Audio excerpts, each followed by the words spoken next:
In the book of Acts, twice, as well as in the book of Romans, we have an idea of, for there is no other name under the heavens given among men by which you must be saved.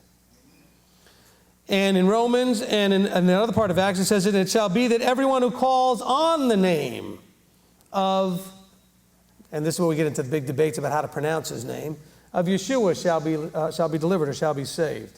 So I want to cover that whole linkage to salvation before I get into all the other places where it talks about his name.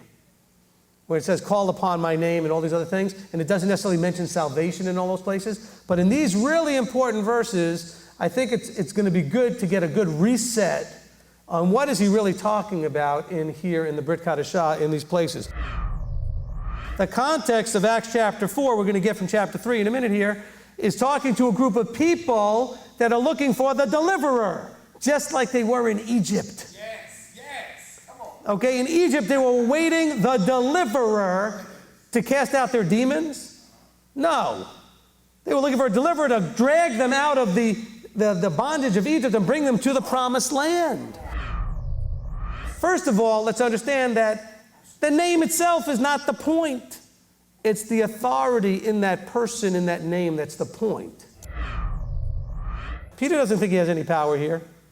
He says, but I'm going to invoke and call upon in his authority, because he told me I can ask things in his authority and he would do them. He would do them. But I could ask them in his authority, because he gave me that authority to ask in his authority. You've got a perfect storm everybody thinks happening in September. You got Jade Helm event. You've got the Hadron Collider in CERN has been turned on. You've got the Shemitah year ending. You've got the blood moons coming. All these things are happening. And so what are these people doing? The seers and diviners are telling you, this is it.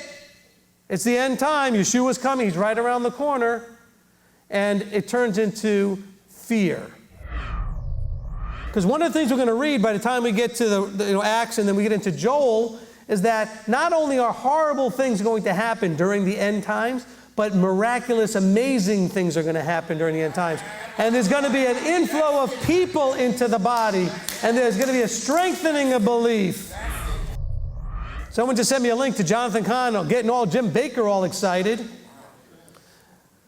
And he should have said at some point, I'm getting you excited because I want you to start keeping the Torah, because that's the only deliverance path. Our deliverer has given us a path to deliverance.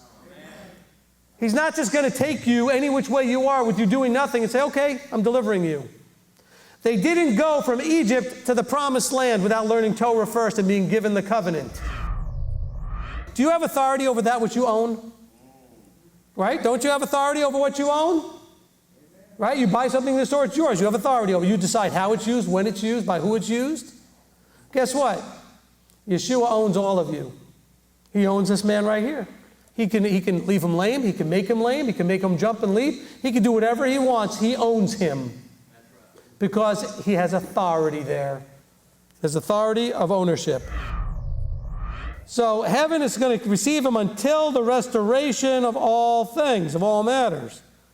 So there needs to be a revival, so to speak, of people's interest in doing all matters. What matters? The matters of Yahweh. What matters are the matters of Yahweh? The Torah, the teachings and instructions of Yahweh. Okay, so we have groups out there that have restored Sabbath keeping, but they haven't restored feast keeping. We've got groups out there that have restored kosher eating. All matters need to be restored. And that's what we're trying to do here. Restore a correct understanding of grace, a correct understanding of worship, a correct understanding of righteousness, a correct understanding of, in this case, the name and the authority and salvation. All of Christianity is built on that whole magic concept. I don't have to do anything. Messiah did it all for me. Well, that's crazy talk. That makes no sense at all. If we had, if we had not suspended all rational and logical thought going into Christianity, we'd know better. But you have to suspend that. You have to stop thinking logically and rationally to buy all of that stuff. And we do, because it says our fathers have inherited lies. He's given us strong delusion. That's how we're able to swallow something so irrational and so illogical. Yeshua is not your personal anything. You are his personal everything. He owns you. But the way Christians almost treat it is like he's your personal, either genie or a leprechaun or something, and, he's going to give you the gold at the end of the rainbow, or just rub his belly and say the magic word, and it gives you all the things. Isn't that what you hear on Sunday all the time? He's not your personal anything. Whether you ever take him and accept him as what he is, he still is what he is. He does not need you to do anything. He offers you an opportunity. That's how you know you're listening to an anointed, appointed, by the way. You should marvel at what comes out of their mouth and how they deliver with authority. Not because they're so great, but because the anointing has the greatness. The sign that you have the Spirit is that you are speaking the word with boldness.